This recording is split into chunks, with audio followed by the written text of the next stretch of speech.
ইন্দোনেশিয়ার এই ভিডিওটি গোটা ফেসবুক জুড়ে ভাইরাল হয়েছে এবং গোটা ওয়ার্ল্ডে ভাইরাল হয়েছে। এই ভিডিওটির মধ্যে দেখা যাচ্ছে যে একটি ছেলে এবং একটি মেয়ে অসামাজিক অর্থাৎ জিনা করা অবস্থায় তারা একে অপরের সাথে তাদের শরীরটা লেগে গিয়েছে, এরা ছুটতে পারছে না। অনেকে বলছে যে এর একটা অভিশাপ এবং সত্য ঘটনা, অনেকে বলছে না এটা একটা মিথ্যা ঘটনা, এর একটা বানোয়াট ঘটনা। তো এটাই জানার জন্য কৌতূহলবশত আমার ইন্দোনেশিয়ান এক ফ্রেন্ডের কাছে আমি ফোন দিলাম যে দোস্ত, ইন্দোনেশিয়া যেহেতু ঘটনাটা ঘটেছে এই বিষয়টা আসলে কতটুকু সত্য। তো সে আমাকে বলেছে ইন্দোনেশিয়া একটা মুসলিম রাষ্ট্র হওয়ার পরেও তাদের সেখানকার মানুষ প্রচুর পরিমাণে পরকিয়া করে এবং এই পরকিয়া যাতে করে সমাজ থেকে চলে যায়, এই পরকিয়া যাতে সমাজ থেকে দূর হয়, এই জন্য তারা একটি শর্ট ফিল্ম তৈরি করেছে যেখানে তারা মূল মেসেজ দিতে চেয়েছিল যে আপনি যদি পরকিয়া করেন, খারাপ কাজ করেন, তো এই খারাপ কাজ করা অবস্থায় আপনি যদি মানুষের সামনে একটা প্রকাশ পেয়ে যায় তাহলে আপনি লাঞ্ছিত হবেন এবং আপনার সম্মানটুকু আর থাকলো না। এই মেসেজগুলি বোঝানোর জন্য ইন্দোনেশিয়ান মানুষেরা এই শর্ট ফিল্মটা করেছে।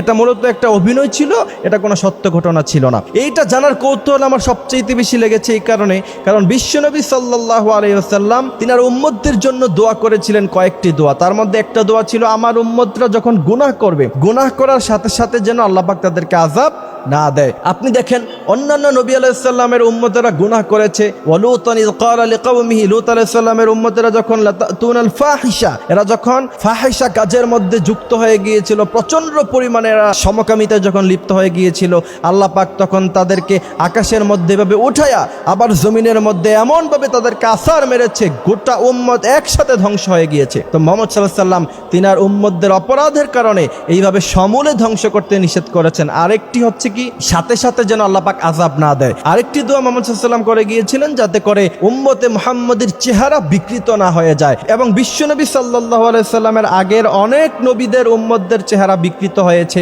কেউ কুকুর হয়ে গিয়েছে অপরাধ করার কারণে, কারো চেহারা বানর হয়ে গিয়েছে অপরাধ করার কারণে। তো মুহাম্মদ সাল্লাল্লাহু আলাইহি সাল্লাম দোয়া করেছেন যে আমার উম্মতদের চেহারা যাতে করে আপনি বিকৃত না করেন, এবং আল্লাহ পাক সেই দোয়া কবুল করছেন। এই কারণে মুহাম্মদ সাল্লাল্লাহু আলাইহি সাল্লামের উম্মতরা গুনাহ করার সাথে সাথে আল্লাহ পাক তাদেরকে এমন অপদস্থ অথবা চেহারা বিকৃত করবেন না। কিন্তু এই কারণে যে আপনি গুনাহ ছাড়বেন না, আপনি গুনাহ করতেই থাকবেন, বিষয়টা এমন নয়।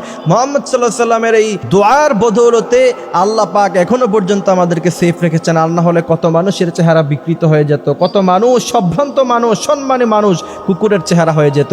এই জন্য প্রিয় ভাইয়েরা আমার, অবশ্যই আমাদেরকে এই খারাপ কাজ থেকে এবং সমাজের অনৈতিক কাজ থেকে আমাদেরকে বিরত থাকতে হবে। জিনার ব্যাপারে আল্লাহ সুবহানাহু ওয়া তাআলা বলেছেন লা তাকরাবুজ জিনা ইন্নাহু কানা ফাহিশা, তোমরা তো জিনা করবাই না, জিনার নিকটবর্তীও তোমরা হয় না। জিনা এটা প্রচন্ড খারাপ জিনিস। পৃথিবীর মধ্যে দুইটা গুনাহ মানুষকে সবচাইতে বেশি লাঞ্ছিত করে, এক হচ্ছে টাকার লোভ আর একটা হচ্ছে এই খারাপ মেয়েদের নেশা, জিনার নেশা। এই জন্য প্রিয় ভাইয়েরা আমার, নিজের জীবনটাকে সেভ করতে হবে। এবং আপনি যদি ভাবেন যে আপনি পৃথিবীর যেই কোনো জায়গায় অবস্থান করছেন, আল্লাহ পাক আপনাকে দেখছে, আপনি যদি এটা হৃদয়ে ভাবতে পারেন একবারের জন্য, তাহলে আপনি জিনা কেন, আপনি কোনো গুনাহই তো করতে পারেন না। এই জন্য সবসময় ভাববেন যে আল্লাহ পাক আমাকে দেখছে, আমি সবসময় মনিটরিং এর মধ্যে আছি। কিরামান কাতিবিনা ইয়ালামুনা মা তাফআলুন, আপনি কি করেন না করেন, কিরামান কাতিবিন কিন্তু দুই কাঁধ দিয়ে তিনারা লিখছেন। এই জন্য প্রিয় ভাইয়েরা আমার, আল্লাহ পাক আমাদেরকে কথাগুলি বোঝার তৌফিক দান করুক, আমিন।